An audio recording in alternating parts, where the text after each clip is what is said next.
ఎస్కోట నియోజకవర్గ రాజకీయాల్లో ఎమ్మెల్సీ రఘురాజు వ్యవహారం ఇప్పుడు హాట్ టాపిక్గా మారింది.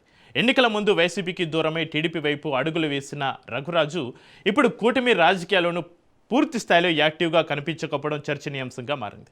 ఎన్నికల సమయంలో ఇచ్చిన హామీలు అమలు కాలేదన్న అసంతృప్తి, స్థానిక ఎమ్మెల్యేలతోటి నెలకొన్న విభేదాలు, మరోవైపు జనసేన బీజేపీ వైపు ఉన్న అవకాశాలు, ఇలా రఘురాజు రాజకీయ పైన ఇప్పుడు ఆసక్తికరంగా మారింది.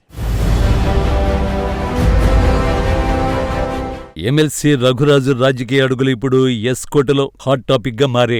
ఎన్నికల ముందు వైసీపీకి దూరమైన రఘురాజు టీడీపీలో చేరిన సమయంలో తమ కుటుంబానికి కీలక పదవి ఇస్తామని పార్టీ పెద్దల నుంచి హామీ వచ్చిందని ఆయన వర్గం చెబుతోంది. అయితే ఎన్నికలు ముగిసిన తర్వాత హామీ అమలుపై టీడీపీ నాయకత్వం నుంచి పెద్దగా స్పందన లేకపోవడంతో రఘురాజు అసంతృప్తిగానే ఉన్నారనే ప్రచారం జరుగుతోంది. తమకిచ్చిన హామీని టీడీపీ పెద్దల దృష్టికి రఘురాజు తీసుకువెళ్లినట్లు ఆయన వర్గీయులు చెబుతున్నారు. ఎన్నికల ముందు తమను రాజకీయంగా ఉపయోగించుకుని ఎన్నికల తర్వాత పట్టించుకోవడం లేదనే భావన ఆయన అనుచరుల్లో ఉందనే చర్చ సాగుతోంది.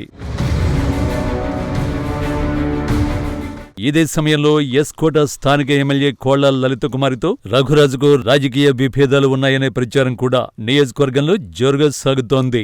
ఎన్నికల ముందు రఘురాజు పట్ల సానుకూలంగా వ్యవహరించిన స్థానిక నాయకత్వం ఎన్నికల తర్వాత ఆయనను పట్టించుకోవడం లేదనే అసంతృప్తి రఘురాజు వర్గంలోనే ఉందనే టాక్ వినిపిస్తోంది. ఈ పరిణామాలతో ఎమ్మెల్యే ఎమ్మెల్సీ మధ్య కోల్డ్ వార్ నడుస్తోందనే చర్చకు మరింత బలం చేకూరుతోంది. మరోవైపు రఘురాజు గతంలో బీజేపీలో కూడా పనిచేశారు. దీంతో ఆయన రాజకీయ భవిష్యత్తుపై ఇప్పుడు మరో ఆసక్తికరమైన చర్చ మొదలైంది. టీడీపీతో దూరం పెరిగితే బీజేపీ వైపు అడుగులేస్తారా, గత అనుబంధాన్ని దృష్టిలో పెట్టుకుని కాషాయ పార్టీకి మద్దతు పలుకుతారా అన్న ప్రశ్నలు కూడా తెరపైకి వస్తున్నాయి. ఇక కూటమిలో మరో కీలక భాగస్వామి జనసేన. జిల్లాలో జనసేనకు బలమైన నాయకత్వం అవసరం ఉందనే చర్చ చాలా కాలంగా ఉంది. ఈ నేపథ్యంలో రఘురాజు లాంటి రాజకీయ అనుభవం ఉన్న నేతకు జనసేనలో కీలక బాధ్యతలు అప్పగిస్తే పార్టీకి జిల్లాలో బలం చేకూరుతోందనే అభిప్రాయాలు కూడా వినిపిస్తున్నాయి. దీంతో రఘురాజు జనసేన వైపు చూస్తారా అన్నది కూడా ఇప్పుడు ఆసక్తికరంగా మారింది. రఘురాజు మళ్లీ వైసీపీకి దగ్గరవుతున్నారనే ప్రచారం కూడా కొనసాగుతోంది. ఎన్నికల ముందు వైసీపీకి దూరమైన ఆయన ప్రస్తుతం టీడీపీ కూటమి కార్యక్రమాలకు పూర్తి స్థాయిలో దూరంగా ఉండడం ఈ ఊహాగానాలకు మరింత ఊతమిస్తోంది. అయితే వైసీపీ సైతం ఆయన తిరిగి పార్టీలోకి రావాలని ఆహ్వానం పలుకుతున్నట్లు చర్చ జరుగుతోంది.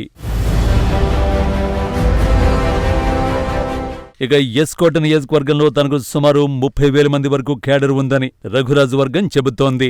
ఈ సొంత బలాన్ని లోకల్ బాడీ ఎన్నికల్లో ఏ విధంగా ఉపయోగించుకుంటారు అన్నదే ఇప్పుడు కీలకంగా మారింది. ప్రధాన పార్టీలతో అవగాహన కుదరకపోతే తన వర్గానికి చెందిన అభ్యర్థులను స్థానిక ఎన్నికల్లో బరిలోకి దించే ఆలోచన కూడా ఉన్నట్లు రాజకీయ వర్గాల్లో చర్చ జరుగుతోంది. అంటే రఘురాజు ముందు ఇప్పుడు 1 కాదు 4 రాజకీయ మార్గాలు కనిపిస్తున్నాయి.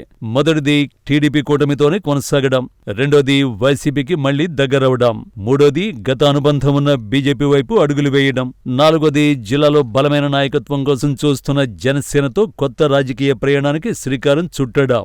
ఇవేవి కాకపోతే తన సొంత క్యాడర్తో స్థానిక ఎన్నికల్లో సత్తా చాటే అవకాశం కూడా ఉంది. లోకల్ బాడీ ఎన్నికలు సమీపిస్తున్న వేళ రఘురాజు తీసుకునే నిర్ణయం ఎస్కోట రాజకీయ సమీకరణాలను ప్రభావితం చేసే అవకాశం ఉందనే వాదన వినిపిస్తోంది. ఒకవైపు టీడీపీతో కుటుంబ రాజకీయ అనుబంధం, మరోవైపు పార్టీ నాయకత్వంపై అసంతృప్తి ఉందని ప్రచారం, స్థానిక ఎమ్మెల్యేతో కోల్డ్ వార్, గత బీజేపీ అనుబంధం, జనసేనకు జిల్లాలో నాయకత్వ కొరత, వైసీపీతో మళ్లీ సాన్నిహిత్యం పెరుగుతోందనే ప్రచారం. ఇలా అన్ని దారులు రఘురాజు వైపే చూస్తున్నాయి. మరి ఎమ్మెల్సీ రఘురాజు చివరకు ఏ నిర్ణయం తీసుకుంటారు? టీడీపీ కూటమితోనే కొనసాగుతారా, జగన్ కు దగ్గరవుతారా, బీజేపీకి జై కొడతారా, జనసేన వైపు అడుగులేస్తారా, లేక తన సొంత రాజకీయ బలంతో స్థానిక ఎన్నికల్లో కొత్త సమీకరణాలకు తెరతీస్తారా?